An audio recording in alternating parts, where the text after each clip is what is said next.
Audio Jungle.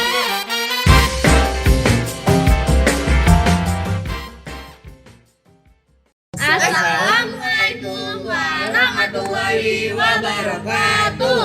Halo teman-teman semuanya, selamat datang di podcast pembelajaran pendidikan kewarganegaraan. Sebelumnya kita dari kelompok 6 nih. Perkenalkan, nama aku Jessica. Nama aku Fitriania. Nama aku Vanessa. Nama saya Revaldo. Nama saya Galvara Chen. Kali ini kita akan bahas topik yang sangat menarik dan penting banget untuk kita pahami sebagai warga digital. Benar sekali, judul kita hari ini adalah Perilaku Demokratis berdasarkan Undang-Undang Negara Republik Indonesia tahun 1945 pada era keterbukaan informasi. Di zaman digital sekarang, informasi bisa tersebar dalam hitungan detik. Tapi, apakah kita sudah benar-benar bersikap demokrasi saat menerima dan membagikan informasi? Nah, yuk kita bahas bareng-bareng supaya kita bisa jadi warga negara yang cerdas, bijak, dan tetap beretika dalam menggunakan media digital. Oke, kita masuk ke latar belakang. Indonesia adalah negara demokrasi. Hal ini tertulis jelas dalam pembukaan Undang-Undang Dasar 1945 alinea keempat yang menyebutkan bahwa negara Indonesia adalah negara yang berkedaulatan rakyat. Artinya, rakyat punya hak dan tanggung jawab dalam menentukan arah kehidupan bangsa.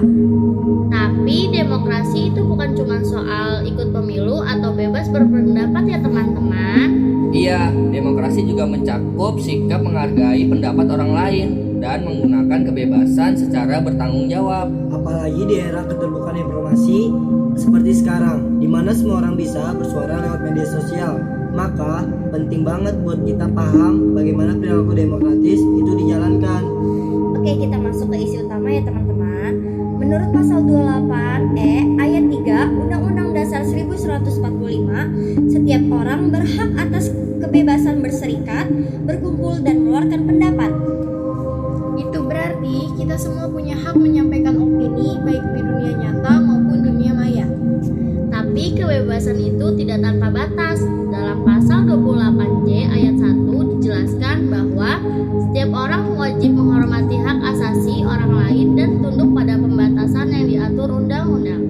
Jadi, saat menyampaikan pendapat, kita harus memperhatikan etika, sopan santun, dan dampak terhadap orang lain. Nah, berikut beberapa contoh perilaku demokratis di era keterbukaan informasi. Yang pertama itu menyaring informasi sebelum membagikan. Yang kedua, menghormati perbedaan pendapat di media sosial. Yang ketiga itu menggunakan kata-kata yang sopan dalam diskusi online. Yang keempat, memberi kritik yang membangun bukan menghina. Yang kelima, menggunakan media digital untuk hal-hal positif seperti edukasi dan kolaborasi. Kalau perilaku seperti ini diterapkan, demokrasi digital kita akan berjalan sehat dan beradab. Selanjutnya masuk ke studi kasus. Biar lebih konkret, kita bahas satu contoh kasus nyata ya. Jadi kita akan membahas kasus mengenai penyebaran hoaks di media sosial. Waktu pandemi banyak banget berita palsu beredar tentang obat ajaib, teori konspirasi, bahkan data vaksin palsu. Banyak orang langsung membagikan tanpa memeriksa kebenarannya, dan akibat muncul kepanikan serta ketidakpercayaan terhadap pemerintah. Nah, perilaku demokratis sesuai Undang-Undang Dasar 1945 dalam kasus ini adalah yang pertama, memverifikasi kebenaran informasi sebelum menyebarkan. Yang kedua itu menggunakan kebebasan berpendapat untuk menenangkan masyarakat. Yang ketiga, tidak ikut menyebarkan hoaks. Dan jangan lupa, sikap demokratis juga berarti menghargai pendapat orang lain, menyampaikan argumen dengan logika dan data, serta menghindari ujaran kebencian. Jadi, demokrasi digital itu bukan cuma hak berbicara, tapi juga tanggung jawab atas apa yang kita sebarkan. Nah, selanjutnya kita masuk ke nilai demokrasi dalam Undang-Undang Dasar 1945 dan Pancasila. Nilai-nilai demokrasi dalam Undang-Undang Dasar 1945 sejalannya dengan Pancasila, terutama sila keempat yaitu kerakyatan yang dipimpin oleh hikmat kebijaksanaan dalam permusyawaratan perwakilan. Artinya, kita harus bijak dalam mengambil keputusan, menghargai suara orang lain, dan mengutamakan kepentingan bersama. Ingat, demokrasi tidak hanya dijalankan di pemerintahan, tapi juga dalam kehidupan sehari-hari, di rumah, di sekolah, dan di dunia maya.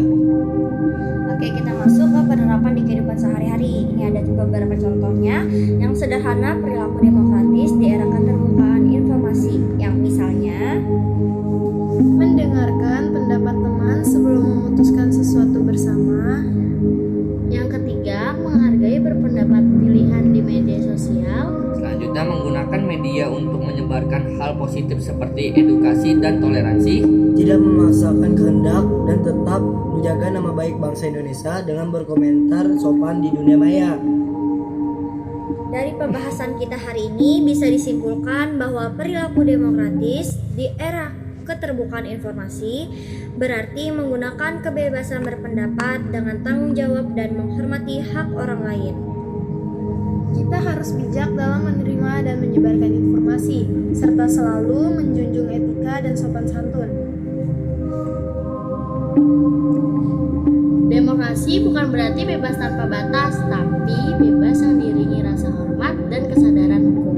Mari jadi generasi muda yang cerdas, santun, dan beretika dalam berpendapat di dunia digital. Gunakan media sosial untuk menyebarkan kebaikan, bukan kebencian. Dengan begitu, kita bisa wujudkan cita-cita Undang-Undang Dasar 1945, masyarakat yang adil, makmur, dan keberadaban. Terima kasih sudah mendengarkan. Wassalamualaikum warahmatullahi wabarakatuh. Sampai jumpa di podcast berikutnya.